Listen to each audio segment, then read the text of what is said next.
Daniel had been hiking alone for years, using the forest as a way to escape from work and routine. His favorite spot was an old pine trail tucked deep in the national park, rarely visited, barely marked, and almost too quiet. On a late autumn afternoon, he set out for a short hike before dusk, but he misjudged the time. The sun dipped faster than expected, and soon the forest was swallowed in a heavy blue darkness. At first he wasn't worried. He'd walked this trail more times than he could count. But as the shadows thickened, an uneasy feeling grew in the pit of his stomach, an instinctive warning he couldn't shake.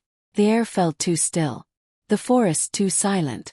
No insects, no wind, no distant rustle of an animal, just silence. As he walked deeper, he noticed something strange. Footprints on the forest floor. Bare footprints, small, slender, and fresh. They ran parallel to the trail, weaving in and out of the trees, occasionally crossing his path. He crouched down.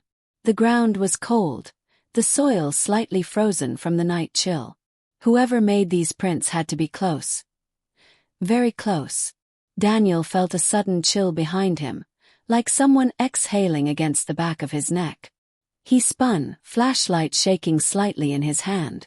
At first, he saw nothing but the endless rows of pine trunks. Then he saw her. A woman standing between the trees, long black hair hanging over her face, her white dress stained with something dark and damp. She wasn't moving. She wasn't walking. She was just there, staring at him from behind her hair. Daniel froze.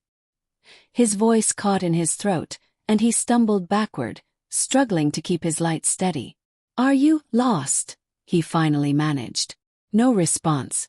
The woman tilted her head, the motion slow and unnatural, like a puppet being moved by invisible strings. That's when he saw it. Her feet were dirty and identical to the footprints he'd been following. She stepped forward, not walking, gliding. Her dress brushed the ground, but her legs didn't move. Daniel's fear snapped into instinct. He turned and ran, branches whipping against his face, lungs burning as he sprinted down the path. Behind him, he heard a sound that didn't belong in any forest. A raspy, broken gasp, like someone trying to breathe with a shattered throat. He didn't dare look back. He ran until the trees thinned and the parking lot lights appeared through the gaps. Only then did he stop, collapsing beside his car. He looked back at the tree line. She was standing at the very edge of the forest, still, silent, watching. Daniel never hiked that trail again. And to this day, he says the forest didn't feel empty that night. It felt like something was waiting for him to be alone, so it could finally step forward. Laura worked as a wildlife photographer and often traveled to remote areas in search of untouched landscapes. One winter, she rented a small wooden cabin deep inside a forest preserve, miles away from any town, completely off-grid. The isolation didn't bother her. She found it peaceful. Until the second night. A snowstorm rolled in earlier than forecasted, trapping her inside.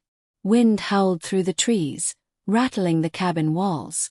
The temperature dropped fast, forcing her to keep the fireplace burning.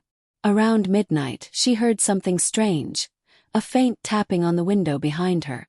At first, she brushed it off as branches blowing in the wind. But then it happened again.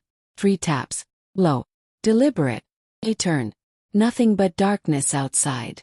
She stepped closer, trying to look out despite the frost on the glass. That's when the tapping came again, but this time from the opposite window. Then another. From the back door. Like something was circling the cabin. Her heartbeat quickened. She grabbed her flashlight and cautiously peered through the front window.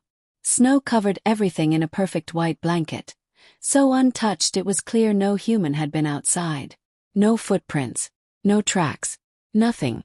But then she saw it, a light flickering far between the trees. Lantern. Someone was walking in the storm.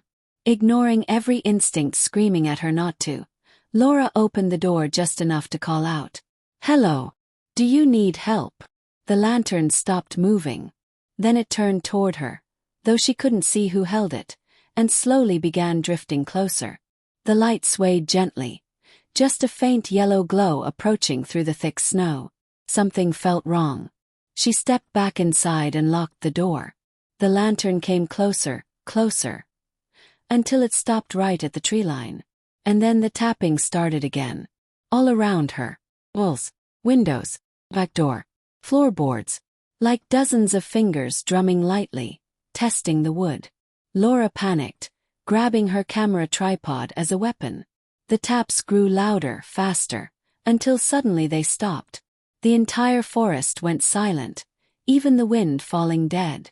She didn't sleep that night. At dawn, she cautiously stepped outside. The storm had passed, leaving the ground covered in fresh, untouched snow. But surrounding the cabin were footprints, hundreds of them, bare feet, all different sizes, circling the cabin over and over in chaotic loops. The lantern was nowhere to be seen. Laura left the cabin that morning without packing a single thing. She drove straight to the preserve office and demanded to know if anyone lived in the forest. The ranger looked at her strangely. There hasn't been anyone living out there. Not in 50 years. She never returned to that forest. And she never again stayed anywhere that wasn't within sight of another human being.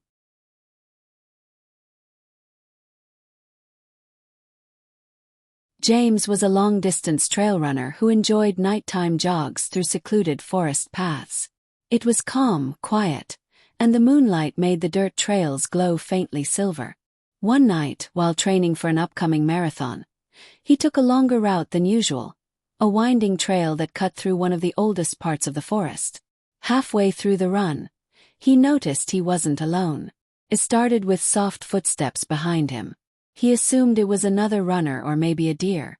But when he slowed down, the footsteps slowed too. When he sped up, they sped up. Always the same distance behind him. James finally stopped and turned around. No one. He took a deep breath and continued running, shaking off the unease. But the footsteps returned, louder this time, faster, matching every movement he made. He spun around again. Still nothing. The trail suddenly felt wrong. Too dark. Too narrow. The trees leaned inward, their branches curling like fingers above him. James started jogging back the way he came, but the footsteps now ran with him, pounding against the forest floor in heavy bursts. Then he heard breathing. Not human breathing. Ragged. But he sprinted, adrenaline flooding his body. The breathing grew louder, closer, until he could almost feel it on the back of his neck. James didn't look back, he couldn't. The forest blurred around him as he ran faster than he ever had in his life. Then something grabbed his ankle.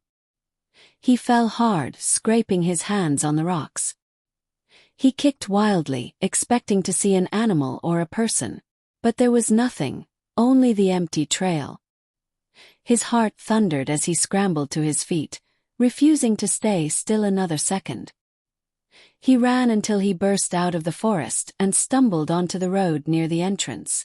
A passing car stopped, the driver rolling down the window with concern. "You all right? You look like you've seen a ghost." James nodded weakly but didn't answer. He turned toward the forest and saw something standing deep between the trees. Limbs too long. No face. Just a featureless, pale head tilted slightly upward, as if smelling the air. Its body didn't move, but its shadow flickered unnaturally beneath it. James never returned to that trail. And to this day, when he thinks about the footsteps behind him, he swears they didn't sound like they were chasing him. They sounded like they were preparing to catch him. The forest hides many things, some ancient, some forgotten, and some that simply wait for the right moment to step into the light. These three encounters serve as chilling reminders that even the quietest woods can hold secrets darker than night itself. Whether you hike, camp, or simply enjoy the outdoors, always listen to your instincts, because in the forest, when something feels wrong, it usually is. And sometimes what follows you out isn't meant to leave the woods at all.